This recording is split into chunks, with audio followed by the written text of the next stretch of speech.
Hello, hello, beautiful people. Welcome to Soul, Light, and Body. Happy New Week. Happy New Day. It's such a pleasure to be here and to really help each one of you to understand these various topics that we bring every week. Because sometimes you're struggling with something in your life and you're looking for answers. And Soul, Light, and Body bring different guests on so they could help you to move forward if you're struggling and you're asking yourself, how can I do it? We are here to help you to find that tool that you could put into your toolbox to move forward with your life. Today, I hope you continue to do your journaling. I hope that you're continue to working on your healing journey. You're going within and finding the thoughts or that old paradigm, the limiting self beliefs, and you're working on deleting it and putting new things into that space that could help you to move forward with your life. It is so important because we all have challenges, but it all depends on the mindset. It all depends on the things that you're telling yourself each day. It all depends upon that. Because if you continue telling yourself, I'm not good enough, I'm not worthy, it's not going to work, if you continue to tell yourself that, that is exactly what is going to happen. Because always remember, whatever you put out, that is what is going to come back. So you have to be so careful with your thoughts and the things that you're telling yourself. It is super important.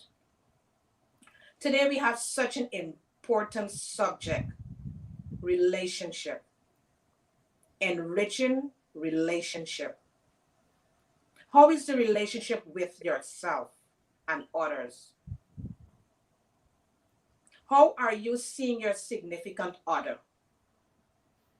Are you choosing your relationship wisely? Are you building a foundation before you really get deep into a relationship? Because these are the things that we really need to work on before we dive deep into a relationship. Are you really understanding chemistry versus compatibility? Do you really understand that? Are you really showing up in that marriage? Are you? What are some of the challenges that you're facing? Drop us the questions below. What are some of the challenges that you're facing in your marriage or your relationships? Don't just sit there, reach out and get a coach that could help you to move forward. Because many times it's one simple thing, just one simple thing that we could all work on to enhance our relationship and enrich it so we could able to move forward with love and compassion. How are you seeing your partner? Is there love in that relationship? But the first thing, you got to love yourself. Because if you don't love yourself, how can you love another person? Are you working on your healing journey so you could show up fully in that relationship? So these are just some of the things that we will be discussing this morning. And to help and to give you a roadmap, give you some tools that you could always put into your toolkit to move forward with your relationship. And we have such a beautiful guest.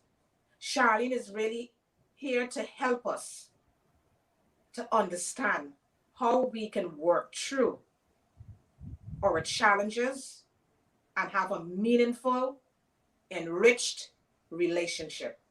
I'm Karen Pascal, Holistic Health and Wellness Coach, and a co-author of 2 ebooks with my sister Joan Williams. And we also have a digital magazine and a hard copy magazine. And if you have not subscribed as yet, go to the comments below and you will find the link that you could subscribe. It's a beautiful magazine. We get such beautiful reviews for these magazines. So just subscribe. It's all free. It's all free. We're doing it for you. It's all free. So just go and subscribe. And don't forget to subscribe to Soul, Light, and Body YouTube channel that you will never miss none of these juicy episodes. And just sit back, relax, have a cup of coffee, a cup of tea, your green juice, a glass of water, grab your notepad, your pen, and ride with us for this 1 hour. Joan, I hand the mic over to you. Thank you. Thank you so much. Great opening as always. Happy Monday to everyone, wherever you are. And thank you for tuning in. We'll be on the live, and those who are going to be catch the replay. And it's a special day because we have another chance to serve. We have another chance to be. We have another chance to show up in the world, whichever spaces we're functioning in, and be that light. Be that light. Because we're coming with our light and we can help others to shine their light as well. Are you showing yourself love and compassion? Or are you hard on yourself? Are you reminding yourself every day? Because we got to watch how we talk to ourselves. That you're special, you're beautiful, you're one of a kind, and you're worthy. One of the things we have to try to do is get to the space of worthiness. That we are worthy of who we are, doing our self work, getting into that inner core, inner space where nobody else can reach but source, God, whatever is your belief. But working on that inner you as a person so that you can become whole, you can be fully aligned. So that when you show up, you're showing up fully and you have the level of capacity to function wherever you are because you bring in all of you. And an important key to remember is that embrace all of you, bad, good, ugly, everything. Embrace all of that because that's you. And believe in yourself. Believe in yourself daily. Not forgetting, as we always say on Soul, Light, and Body, set your intentions. And when you're setting your intentions, it's always great to set it with great clarity. It must be very definitive, knowing what you want. This is what I'm setting out to do. And then move with a level of confidence. Move with a level of confidence, just intention set, and then be in a receiving mode because you're getting ready to reposition yourself for all the things that you're aspiring for as an individual. Move with a level of confidence because you want to step into your greatness. You want to walk into the level of abundance because that's what you're bringing. Every day we are evolving, we're growing, we're experiencing growth and expansion. And then how do we move into a space when we go through something at adversity? We don't want to stay stuck. Yes, we accept it for what it is, but we can't stay there, right? We can't stay there because we want to live out our true potential, all of it. And to do that, we have to be able to bounce back and find a level of courage, determination, and move in a level of resiliency to step back out and move forward. And sometimes when we go through adversity, we are, we redefine ourselves because you never go through a situation and remain the same. When you come back and you overcome, that's a new you because you have redefined and sometimes you find a new purpose in life. We had a guest a few weeks ago who through something. Now he's got a new purpose. So sit with all of that. It's always great to have you all here. And we have an amazing guest today who is going to help us to understand all about relationships, the relationship we have with ourselves, our partner, and a whole lot of good stuff. So sit back, relax. We always enjoy you being here. We always enjoy your comments. And thank you for all the reviews that you give us for the magazine and everything. Soul, Light, and Body is designed in a way for you to give you information. We bring the experts, the amazing people that can give you help and guidance in your journey ourselves, because we learn all the time from them. My name is Joan William, Holistic Health and Wellness Coach, and look out for our newsletter that will be out soon. That's going to support you more in a healthy aspect. Our guest today is Sharlene, and she is a relationship and intimacy coach, and also a wedding celebrant. And she's going to talk to us about how we can really enhance and all those good words that can come in to help our marriage, our relationship, whether it's fiancé, whatever relationship you have, to ourselves. So, Sharlene, welcome. Thanks. Thank you. Thank you. Thank you very much for having me. I'm so delighted to be here with both of you beautiful women. Thank you. And your beautiful community, of course. Yes, thank you for saying that. Before we get started, tell us about Sharlene. I know you do such a job. You save people help to save marriage, enhance marriages and relationships and every single thing. Tell us how you got to this point. You do such a beautiful and amazing job. Thank you. So my arriving, I think that relationship coaching found me. So I grew up in a small country town in Western Australia, and my parents were married for 46 years until my mother died quite early in 2006. And my parents had a very loving relationship. It was very unique, I think, for their era in lots of ways, but they struggled as well. You know, they argued a lot, but they worked very hard on their relationship. And they even did courses for self-development. And, you know, they were born in the 1930s. So this was not, you know, this wasn't a normal thing. But I was aware that they were always endeavoring to improve their relationship and kind of make their relationship worthy of the love that they felt for each other and for the 5 children that they had. And, you know, I remember when I think back, some of the things that my dad used to do. There were 5 of us under the age of 8, and my mother would be cooking in the kitchen, and my dad would come home from 12, 13, 14, 15 hours working on the farm, and he'd go and have a shower, and he'd come out in a suit, and he would say to my mum, go and have a shower and dress in, put something nice on. And so she would go and come out in a nice dress on this farm in the middle of nowhere, and that we would have dinner with my parents in their finest gear on a Wednesday night. So, you know, there was lots of things that they did to really improve their relationship and support each other. But I realized that, you know, in looking at their relationship, sometimes love just isn't enough. And I was very mature for my age. I used to have a lot of people coming to me, even at a young age, to ask me about, you know, challenges with friends, with even their relationships from older people.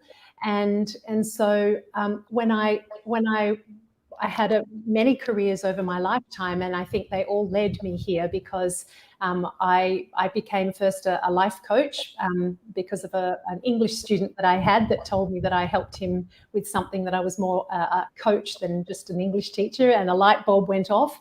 And then in studying that, I discovered this advanced relationship coaching program, and it just made perfect sense to me. It was kind of like everything had lined up over my lifetime with all the experiences I'd had, all the different jobs I'd had to take this on, and it's something that I'm very passionate about. Wow, thank you for saying that. I like how you spoke about your parents, and I just back a little bit that what you said is just that you had different careers over in your formative years, and that has led you to this moment. And that is so interesting, because everything that we do in our life in our formative years is really preparation for the moment that we live in at this point in time. Is that right? It's so beautiful, Joan. I agree. And we can't, you know, we as human beings, we so want to control everything, you know, and even, you know, when I talk with people about, you know, when things happen in life, and, you know, this is not just clients, but also with friends, you know, we have this thing that we want to know why something happened. And so we quickly, and now there's, oh, I can see why that happened. And I always kind of giggle to myself because, you know, I'm older than I look, so I'm quite further down the track now. And I realize that even when you think you know why something happens, you really don't. And it's probably only going to be at the end of our lives when we're lying on our deathbed, when we can look back and go, you know, see the thread that ran through our lives. And, you know, because I've had so many careers, I've each time thought, oh, this is where this has led me. And then, oh, no, it wasn't that. Oh, this is. And so, yeah, I love what you're saying. I think there is a thread, and sometimes we'll never really know. And we can only go with being in the present moment, really, and appreciating the parts of our past that have led us to where we are. Thank you for saying that. I like how you talk about being in the present moment. Can you expand a little bit on that? Yeah, well, I mean, it's a practice. It's something that I'm constantly needing to practice for myself. But most of us don't live in the present moment. Most of us live in the past and not even a realistic past. And this happens in relationships as well. I think we live in a past that's clouded by all the difficulties we've had more often than not. So we might have some great memories of things when we're talking about memories, but we don't often connect with the parts of us that were strong, or the parts of us that were unique, or supportive, or loving, or decisive, or intuitive from the past. We tend to focus on the terrible things that happen. There's a great quote, I don't remember who said this, so forgive me for not knowing the name of the person. They said, we are here today in this moment because of all that we've been through and all that we've overcome. And I think mostly we live in the pain of the past, and then we live in the fear of the future because it's something that we can't control. And so being able to be in the present moment, it's difficult. It's not something, you know, we don't, you know, it is, you know, if you're doing meditation, you notice that a moment is literally a moment. Like, you know, your mind goes off and you bring it back, and your mind goes off and bring it back. But it's recognizing that those, the things that we focus on about the past and the future will totally change the way we experience our present moment. I can have a future focus that's about what's to look forward to, and what I'm going to create, and what my relationship's going to look like in the future, and what do I need to do now, or who do I need to be now in this moment that will create that future. Or I could live in a fear of what I can't control. And the same with the past. What could I bring in from the past into the present that helps me solve this particular issue that I have, or this challenge that I've got. Wow, that leads me to the next question before I hand the mic to Karen. And as you so clearly explain about the past and what we should be, because our focus is on relationships, how important it is for all of us as individuals to think about how we handle ourselves, releasing our past before we enter into a relationship. Yeah, it's a really beautiful question, and I think I kind of have two kind of perspectives on this. I have to be honest. I think that there is work to be done before you get into a relationship, because I think it's important to know who you want to be. You know, if I want to have a relationship that's loving, and I am someone who doesn't know how to be loving to someone else, or, you know, I want to experience love, but I'm too afraid to let love in, then that's not going to probably go so well in your relationship. And so there's the piece of preparing yourself. And you don't have to be out of a relationship in order to do some of that healing. And in fact, I would assert that very often the things that we experience in a relationship, we can never really prepare for. You know, I know lots of people, and even myself, like, you know, this is what I want in a relationship, this is who I want to be.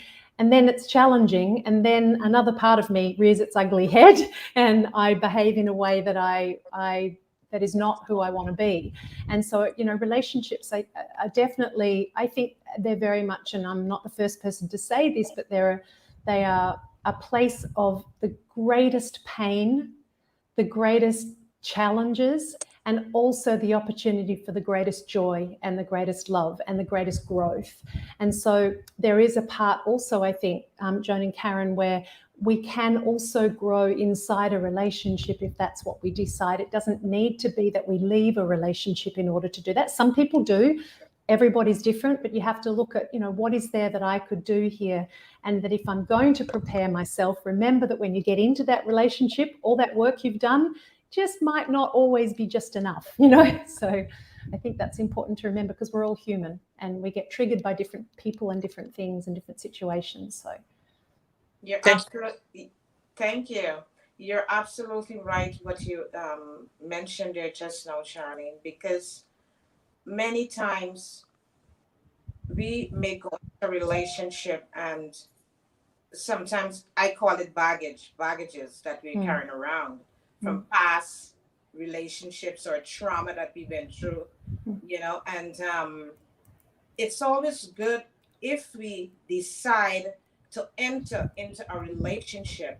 It's always good when we have a supporting partner. Yes. And that supporting partner could really help us if we are going through challenges, with our own healing process. So it's always great when we have a supporting partner who could say, let me help you in this situation. Let's reach out, get a coach that could help you to heal your past. So the support system is very, very important in a meaningful relationship. Yes. Because many times the other partner will say, I can't deal with this. You're on your own. So that normally happens. So my next question to you, what are some of the biggest challenges relationships face? I think there's, again, probably several ways to answer that question, Karen, and I think it's a really, really good question. I think if we're to talk on how people see what their challenges are, that's one way to look at it. So often it's about not feeling that you're getting what you need from the relationship, or more specifically, generally people talk about from their partner. And I kind of like to distinguish that, because I think there's two people and then there's the relationship. And when you're nurturing the relationship, both people's needs get met. But very often we end up, when we're feeling hurt and all of the things piled on, that you end up with both people kind of in their own corners trying to get their needs met. And so, that's where a lot of kind of arguments are the biggest common thing, that people have, or different beliefs or different values. Those are very commonly challenges, and it might be in a specific area. Like, often when you become a parent, then you suddenly discover, we've got very different values about how to bring up kids. It can also be that not appreciating that we're all human and wanting to, that we all need to grow and change, and not recognizing that change is going to happen whether you like it or not, because even if you don't want to change, life will change around you. And so often there's that thing of how do we recognize when we need to shift and change and grow together. And then there's the things about the way that we show up in our relationships. We show up with our baggage, as you said. And I was watching a really great video from Russell Brand the other day, and he was talking about unrequited love and his experience of the longing for somebody else. And he talked about this idea that, we see people based on our past. And so often we're not even seeing our partner for who they are. Absolutely. But whatever you look for, and I think one of you said this in the introduction, is what you see, or I think you said what you give out, you get. But it's the same kind of idea. There was a study that was done about drivers in a car, and if the car's going towards the tree and they focus on not hitting the tree, their hands naturally turn towards the tree. But when they focus on, I want to be on the road, their hands naturally turn automatically the brain does that. So it's like this idea that what you focus on is what you get. So if you see your partner as unloving, you're not even going to notice the loving things that they do. You wouldn't know it if you saw it, and you'll have all the evidence all piled up for why they're not loving, or why they're, you know, unkind, or why they don't care about you. And so it's really important to kind of start to look at that, like, what's my baggage that I'm bringing and I'm kind of putting on this partner from the past ones. And then there's so that's kind of one perspective. And I think the other perspective then is, you know, really understanding what drives us, really. What are our real needs underneath? Because often we think we want something, but it's actually something deeper. And so it looks like, for example, I need my partner. I think we had this conversation about, you know, I need my partner to tell me when they're leaving the house, was just as an example. And that might be, what a terrible partner that they don't let me know that I'm going. I feel abandoned. I feel left out.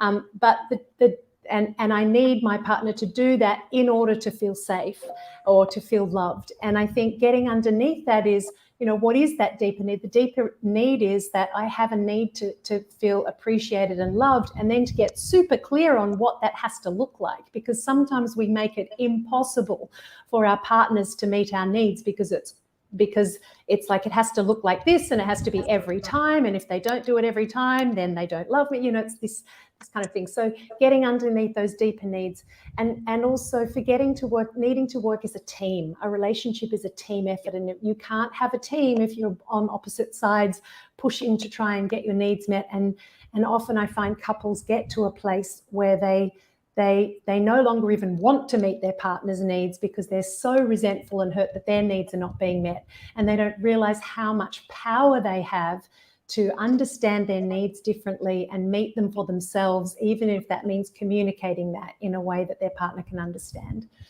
So there's many more things to say about that, but I'll stop there. Yeah. That is so beautifully explained. And the next question that we have for you is, how important it is as we relationship that John,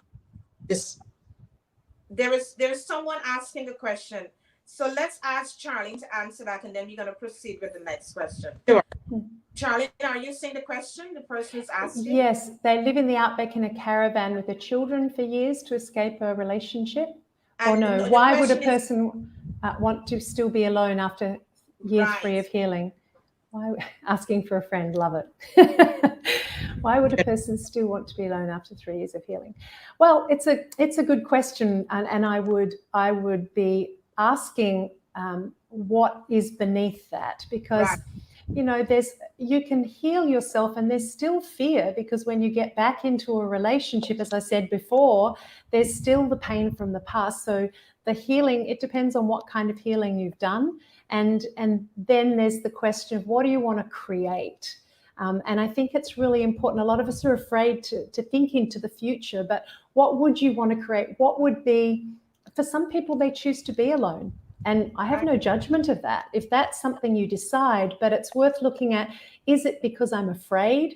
Is it because I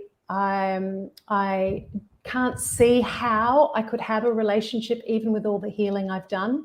So there's lots more questions I would want to know to be able to answer that question. But I would tend to think that it's probably fear, and fear is an opportunity. I always see fear as you can either succumb to it or allow it to prevent you from having what you want, or that you see fear as something that reminds you that you're courageous, that you can step through, that you can find that bigger part of yourself that can create what it is that you want, and that belief in yourself for that.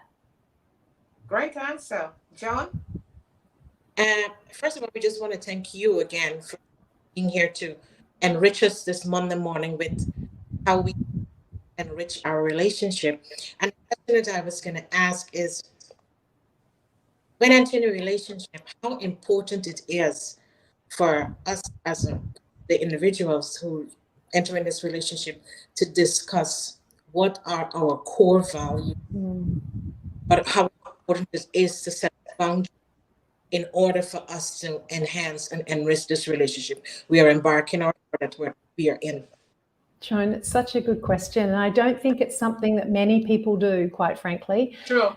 Because it's there's all the excitement. I think that sort of the adrenaline rush, the feelings of love, and then you get into maybe you have some challenges in your relationship before, but then you get married, and we have this kind of notion, unfortunately, and I'm not going to say where I think it comes from, but the prince and the princess on the horse riding off is the end of the story. No, it's not. It's the beginning. And interestingly, I have a friend who got me into being a relationship celebrant, and I thought, oh, this might be a really great way to share my skills with newlyweds. Like, this is before I became one.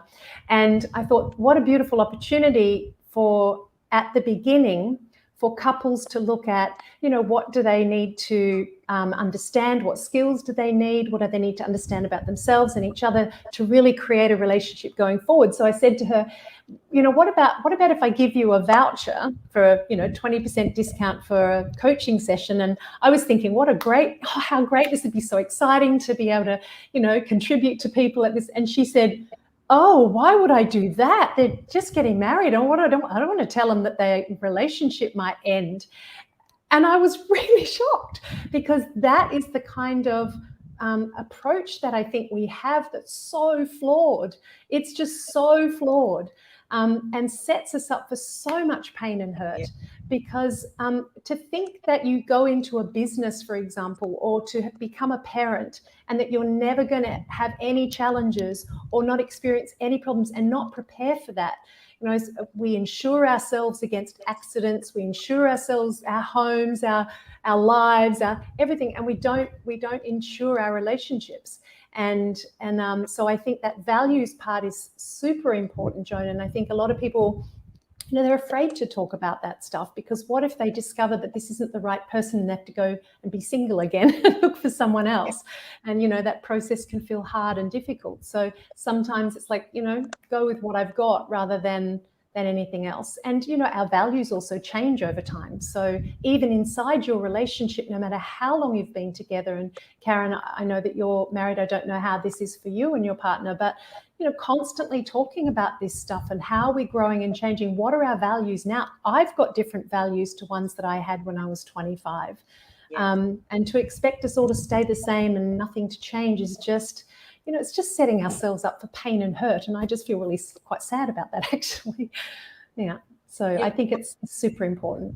That is absolutely true. And you mentioned something there which leads me to communication. Communication is super important. Yeah. Communicate your needs to your partner. Yeah. Let them understand exactly where you're feeling. Yeah. And many times in a relationship, communication is not one of that foundation.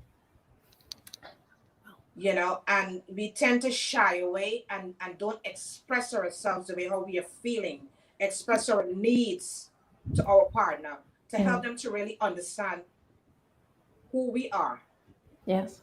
So it comes to this question now.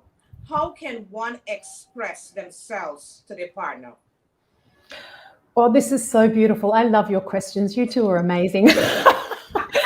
It's just, I just, and I love it because, I said this to you because we met before we had this conversation. And I said to you, I'm not a guru and I don't see myself as that. I don't pretend to know everything about relationships. My role is to help people discover themselves, to discover their relationship, because every single relationship is different. Yes, there's some themes, like you've said, I think you said yesterday, Karen, like, being respectful and being loving, but that looks so different for every single person. And mostly we think that there's this kind of, it's part of feeling safe, really, is to think that the other person is the same as us. And so the words of love or communication even mean something very different to all of us. And, so being able to communicate your needs requires vulnerability. And vulnerability requires trust. And trust is built in very small ways. Most people think of trust as this big thing that gets broken if there's an affair. No.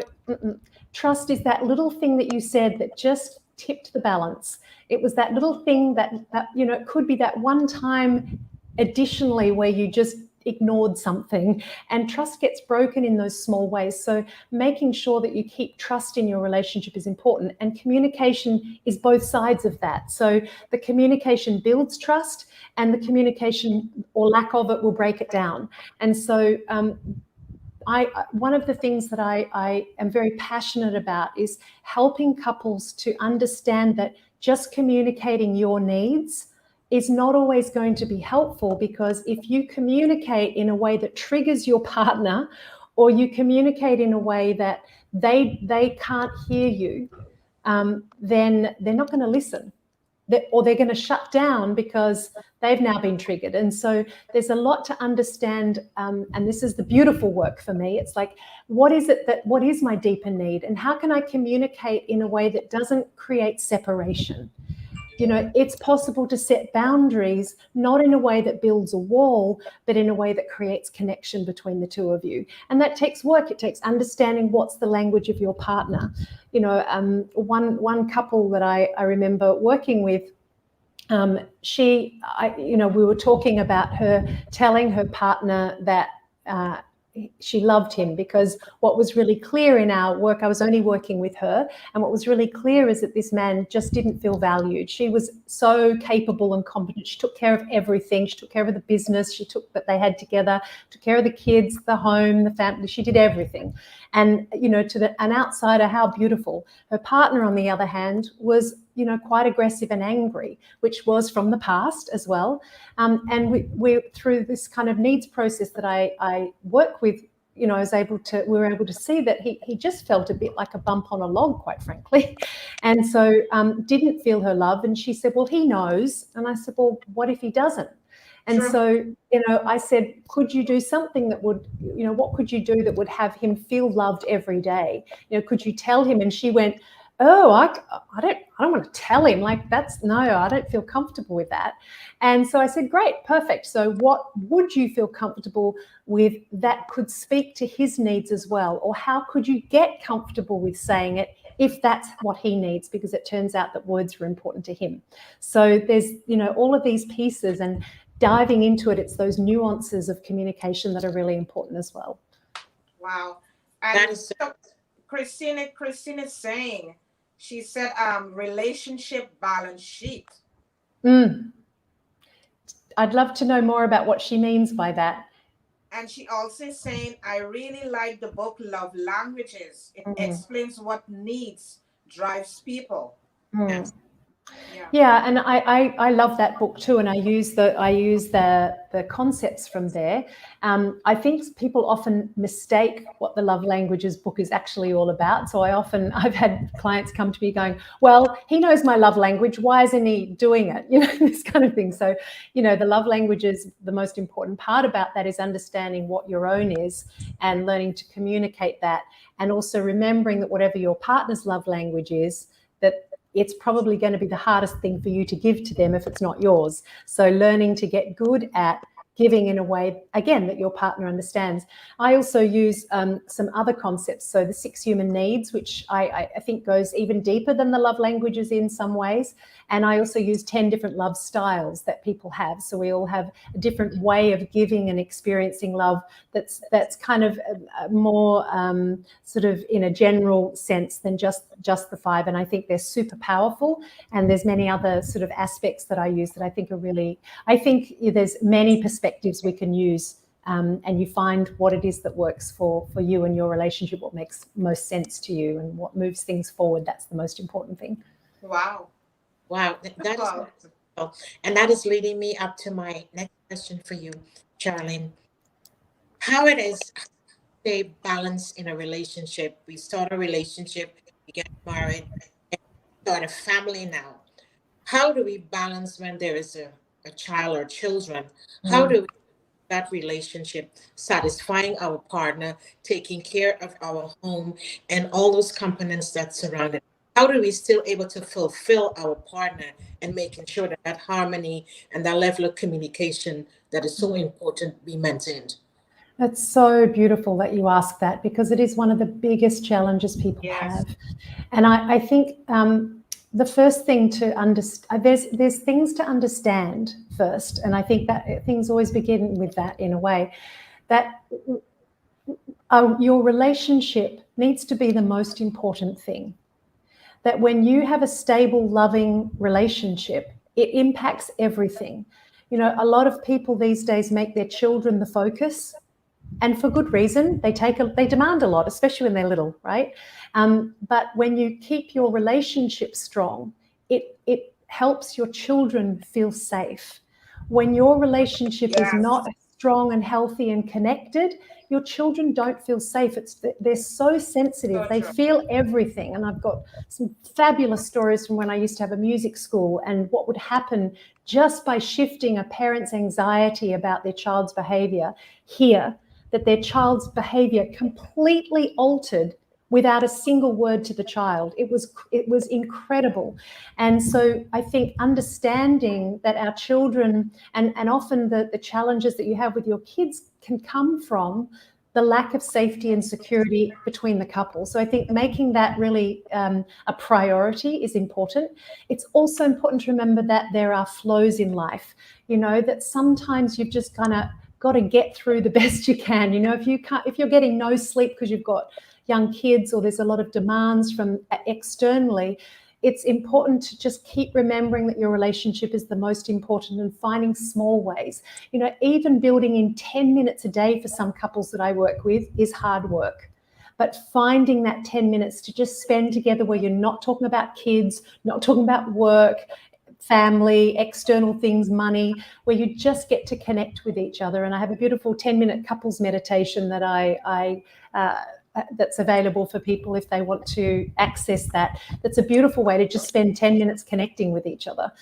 So finding those small moments and making each other a priority, having those conversations about values, finding a way to have a date night. You know, there's you don't have to go out for dinner for a date night.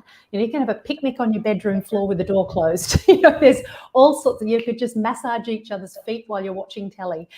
There's so many ways, and what I love to do in my work is expanding people's abilities to feel good and to connect in their relationship. And because we often have so many limited beliefs about how it needs to look in order for.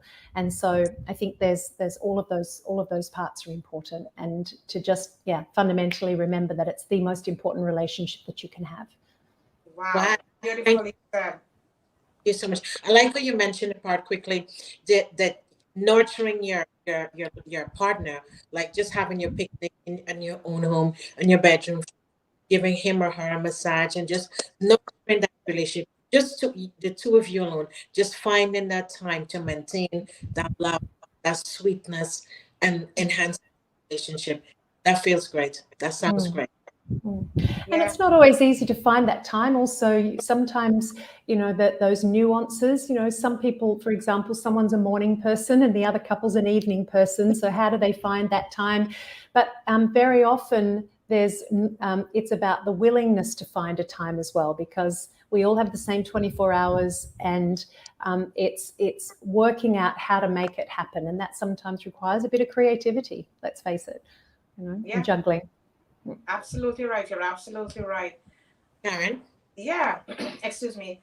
Let's switch gear a little bit here. Let's look at two persons are now coming together to have established a relationship, and they have this big tingling feeling, you know, the big, as you said, the big excitement happening, you know, and they're not taking the time to really understand, am I making a wise decision here? Or I am basing it on chemistry and not compatibility. Can you touch a little bit on chemistry and compatibility? Because many times we just get into a relationship, right? And down the line we realize, oh my God, this is not what I want. Yeah.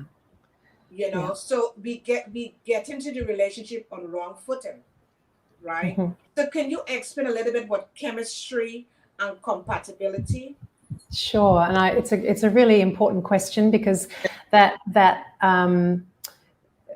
chemistry. I know couples that have had chemistry, amazing chemistry, can't keep their hands off each other, that have been married for 35 years.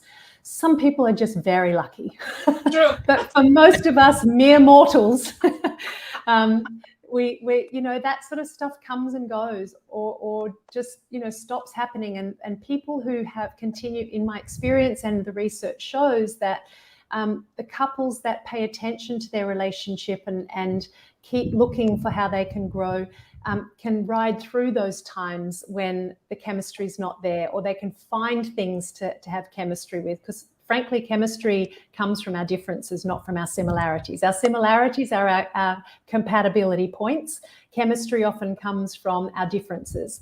And so, compatibility is essential. And you're right, often we do go with that passionate feeling, and that comes from what we believe. What do we believe is important in a relationship, or what do we believe means we're attracted to somebody?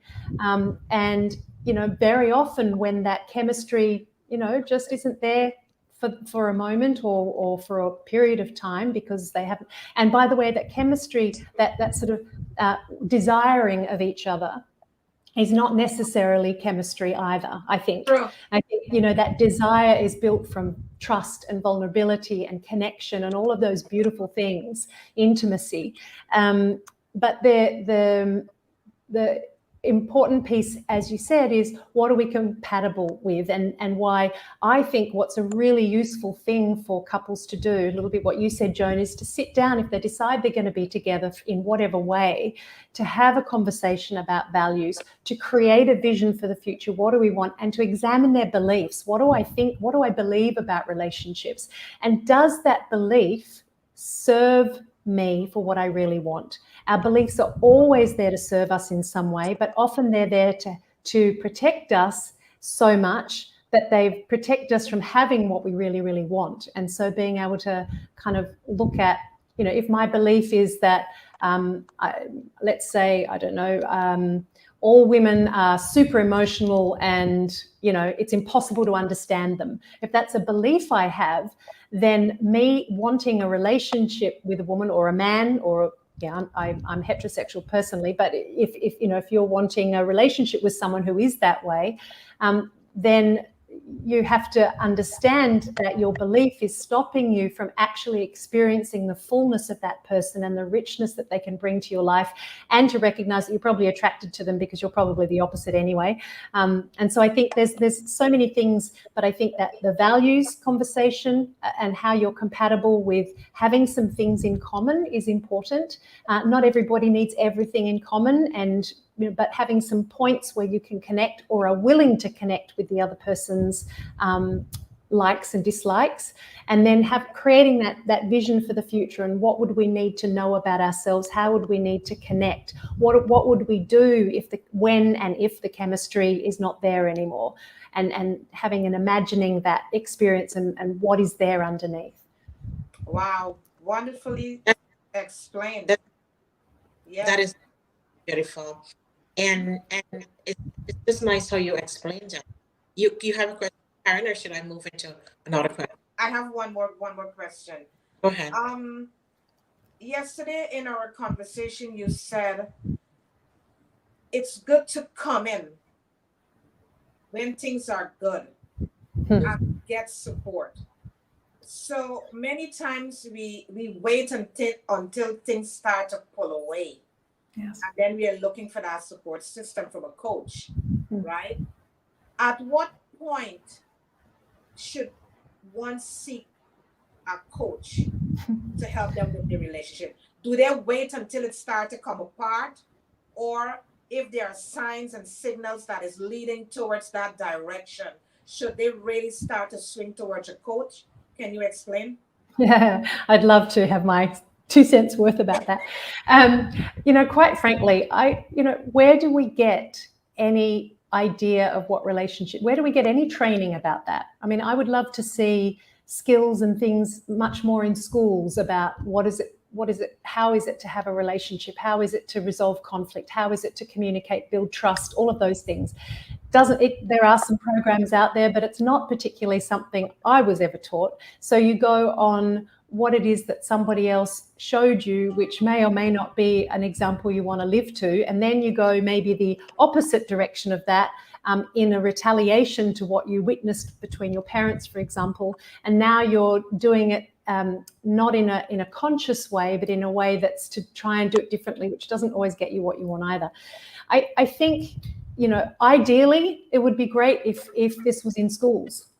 Ideally, you know, I think reaching out to a coach or a therapist. I'm not a therapist, but as a coach, I work slightly differently to therapists, but a lot of what I do is based on therapeutic concepts, etc. But I think, you know, in an ideal world, we wouldn't pretend that everything's going to be wonderful, and we would look for what it is we need to do to prevent. But I'm also very, I've been around the block. And I know that generally we don't do that. We don't prepare ourselves. And, you know, what we do often is we get friends around us, which I believe is really important. A relationship is not about two people. It's about everybody else that's involved as well. But very often our friends are people that we choose because they side with us. So you go and say, oh, my partner did this, and they go, oh, aren't they terrible? And, you know, all this kind of awful thing. And then suddenly your friends are going, well, I think you should leave. And you're going, well, hang on, actually, no, that's not what I didn't mean that. Like, and I think it's important to also make sure we've got friends that challenge us in the challenge our assumptions and challenge our beliefs. But I think, you know, a coach can help at any time, because there's always something that you can learn that can be building in something to create a deeper relationship. There's always a skill that you can learn, an understanding that you can have that could prevent problems or shift the dynamic from something that's already good to something that's even more beautiful. And so, you know, I think that the longer you leave a problem, it's like anything. You know, if I'm in a business and there's a problem with the bottom line, I'm not going to wait until the company, well, hopefully, I'm not going to wait till the company goes bankrupt before I go, oh, there was a problem, I should try and fix that. You know, it's kind of, there's a you know, and we have so much about relationships. Like, we're supposed to know, don't tell anyone, you know, don't get help, because then you're going to look like you're stupid, or, you know, that we should know. We have all these things, these kind of misnomers around relationships. And I think it's time to smash those myths, quite frankly. And I did have a woman come to me once, and I've known her for a while, and she's had a very, very tumultuous relationship for a whole bunch of reasons. And we talked about her doing some work with me, and there was all sorts of things that got in the way, a whole bunch of stuff. And one day she finally called me. She said, it's time. My husband hasn't spoken to me for 2 weeks. We've got to do something. And so we had a conversation, and she was going to do some work with me. And then she called me 2 days later, and she said, oh, it's okay, he's talking to me now. We'll call you again if things get really bad again. And I was like, wow. No, the longer you leave it, the harder it is. And, you know, saving a relationship or improving relationships, and I'm not talking about abusive ones, by the way. Abusive relationships are a very different thing. You need to get support for that, seek help, therapeutic help for that. But if you have a relationship that's struggling, any time is a good time. And the longer you leave it, the harder it is, because there's so much more resentment and stuff to work through. Right. Yeah. That is a lot of build. John, just let me ask her one question more. Christine was asking, what are the name of the books? Yes, I saw that. So there's no books for those two particular things that I talked about, the 6 human needs. You can look it up online. It's from human needs psychology. And if you just type in Google 6 human needs, you'll find a lot of information. I also have a document that I can send you if you want to contact me. My details will be, I believe, below. And I'm happy to send you my document to help you understand the 6 human needs. And I also have a test that you can do. It's just kind of a fun thing to look at which human needs are more important to you, because there's 6 of them, but we all have them in different, you know, at different levels of importance. And the other one, the same thing, the 10 love styles. I have a quiz that will help you understand your love styles, and a booklet to help you understand that. So if you want to get in touch with me, I'd be happy to send you those. Thank you. John? Thank you so much. Oh my God, Sharlene, you're so amazing. Give you your flowers, maybe helping all of us understand relationship. But my question to you is, we have to, you have to be our returning guest because there is to unpack. But one question I would like to ask you is to explain to us what happened when we got a relationship, solid in this relationship. There are things that each partner was doing for each other, maybe buying them flowers. The wife is, or the woman, the lady is dressing a certain way that has drawn that attraction for each other and coming together. And then we got married and then we stopped Yeah. there. What happened with that breakdown? Yeah. Well, Joan, that you've nailed it on the head, that, improving relationships, any big problem can be broken down into smaller problems that are solvable. And most of us know that with some areas of our lives, but the two of you work with this as well, that often we have a big generalization about something that makes our problem so big, and when you break it down, it's actually smaller problems that you can actually solve. And sometimes the very way to resolve the issues you have in your relationship, quite frankly, is to look back at what worked in the past and bring it back. Yes. If it worked when you brought flowers home for your partner, bring flowers home. And look at what your resistance is to doing that. Is it because, well, she's not or he's not doing what I want them to do? Well, then you've got to start looking at what does the relationship need? Because when the relationship is being served and your partner feels loved and appreciated, then they're going to be so much more open to doing the things for you that you need as well. And having this standing at two opposite poles going, you're not meeting my needs, you're not meeting my needs, is never going to get you what you want. And so I want to really encourage people that I'm not saying help, solving problems in your relationship is easy. It is not, but it can be simple, and it begins with one small step. Bring home flowers. I was talking to this wonderful man recently who told me that he has a beautiful relationship with his wife. They've got 5 children and they prioritize their relationship. And he's got his own business and he's very busy and he supports lots of people. But his relationship with his wife is the most important thing in his mind. And so what he does is, no matter what, he gets up every morning and he makes her a cup of tea and he leaves her a little note to say how much he loves her. And then what he does is I love this, he puts reminders in his phone during the month on any random day with a different thing that he can do for her. So the alarm will go off and it'd say, remember to buy flowers on the way home. So he buys flowers on the way home, or remember to send her a loving text message. So he doesn't rely on remembering, he's built it in like a habit, and that's what relationships need. We need to build habits that work instead of the habits that don't, and being honest with ourselves about that. And that's where looking into the past is so useful. Looking back to look at how you've been hurt and all the things that have gone wrong. Yes, there's stuff to be done there, but when you stay there, all you just keep doing is reliving the hurt. But if you looked back and said, what worked and what could I bring in today? One small thing to begin with, and build it in as a habit. Wow. Beautiful. That is amazing. That is so enriching. That is so fulfilling. That I can't. Yes. Yeah. Lots of things are possible. Yes. Yes. Lots of things are possible that we can explore to enhance our relationship, so we can have a meaningful relationship with our partner. Yes. But many times we just sit there and we give up. Yes. We just give up. Yeah. And that's a reasonable thing that's a reasonable desire when you feel like you've done everything.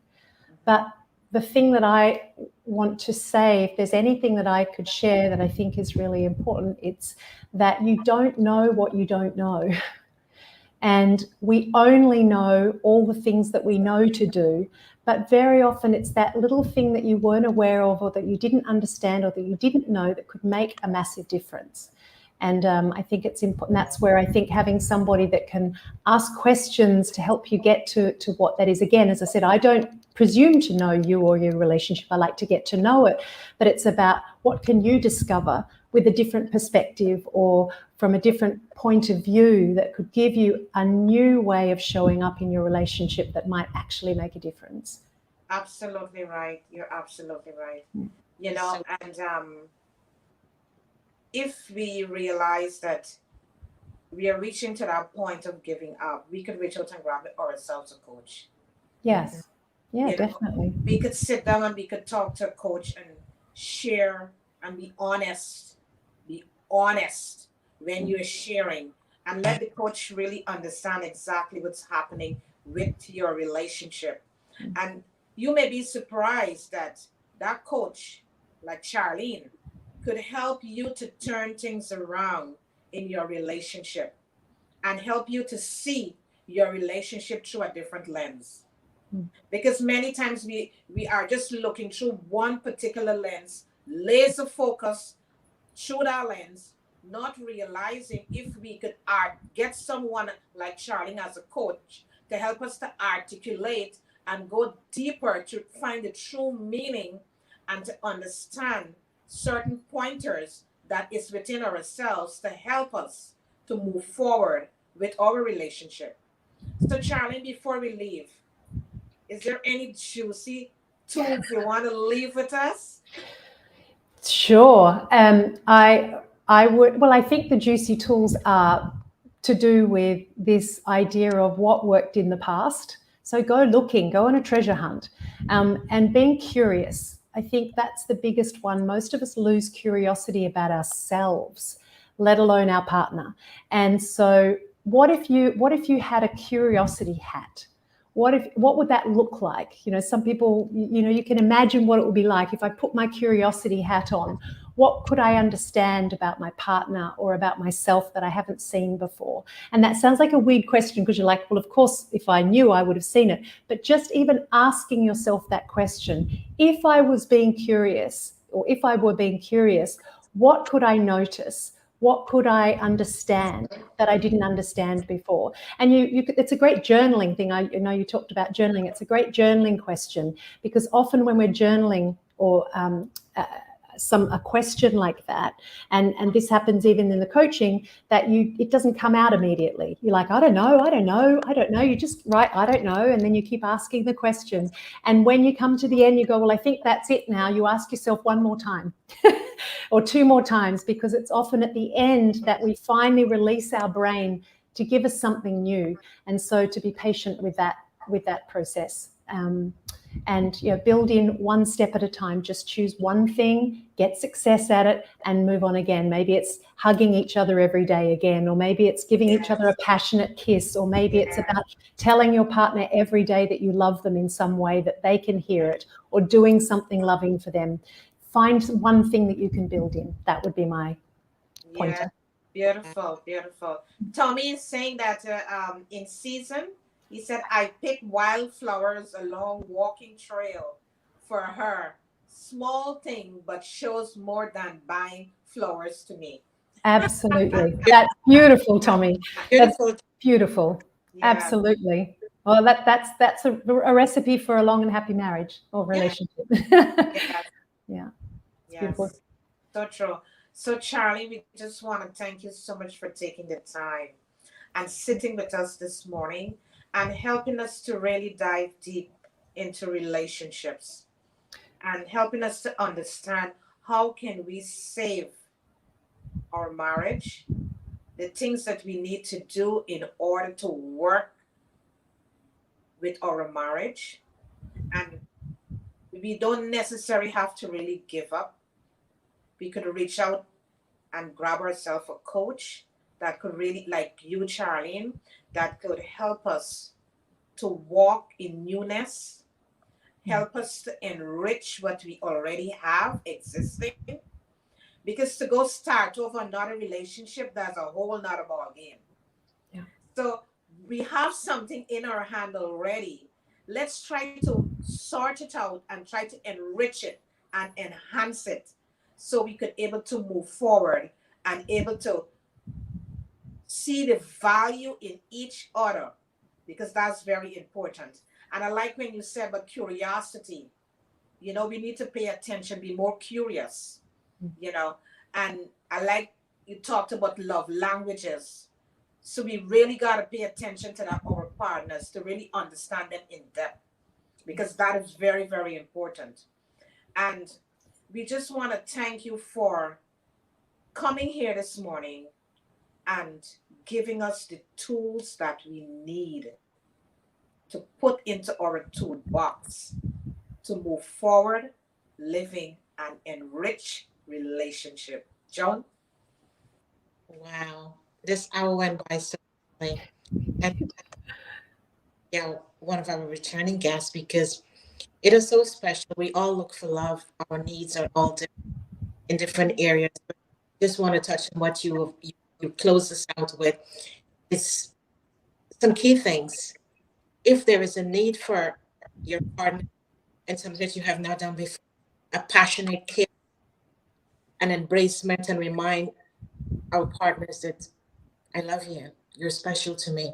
I'm so glad that you're part of my life.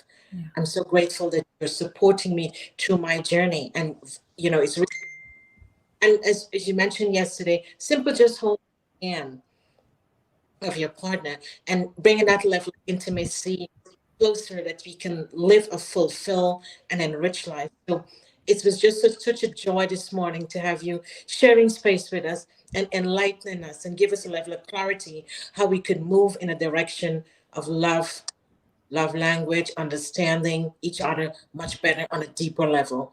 So thank you so much for taking the time to being here with us, and to all our lovely guests who's on the call today, and also those who are going to join in the replay. We thank you all so much for supporting us on this journey that we're doing called life. Yeah. Thank you very much to both of you for inviting me to participate. This has been amazing, and I really, really appreciate the opportunity to share. And I particularly want to thank you for the beautiful space that you hold, for the amazing questions you ask, for the commitment you have to the world in sharing what your gifts and enabling people to experience themselves in a different way in your presence. And I just really want to honor you both for that. And thank you so much for this opportunity. It's been a delight to meet you and hang out with you. Thank you. Thank you so much, Charlie, for saying that. It's alignment. When we show up into the world, we show up with a light that could help to guide others. Because many times, a lot of times, people are stuck and they don't know which direction to go in.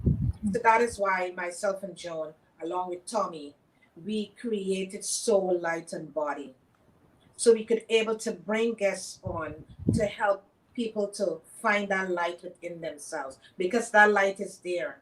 It's just depend how they're looking at themselves. That light is always within you. So we help to bring that light out, to help them to understand the light is within. We're going to bring the guests on so they could help you to find the light within yourself. So thank you so much, Charlene, for saying that. And to all the viewers, we just want to thank you so much for hanging out with us for this hour, for your beautiful questions. If you want to get in contact with Charlene, all her handles are in the comments below. Reach out to her, have a talk with her. Whatever experiences you're going through in your relationship at this point in time, it's not the end. Reach out to Charlene, have a talk with her, and she will be able to help you to go through the weeds and pull out those good points about your relationship. Reach out to her. Myself and Joan also, we are here. We are health coaches. Reach out to us also, because we all are in collaboration to help each other. That's our mission. That's what we are here for. We are here to help each other. So reach out. Don't sit there and say, you know what, I can't do this. You can. You can. Make that first step. You can. Send an email. You can. So don't just sit there. Don't just sit there in the valley, as Dr. Jonas would say. Don't sit in the valley. It's time for you to get up, stand up, and start to make that action step. One step, and honor your steps. Honor your baby steps. It's very important that we honor our baby steps. You can do it. You can do it.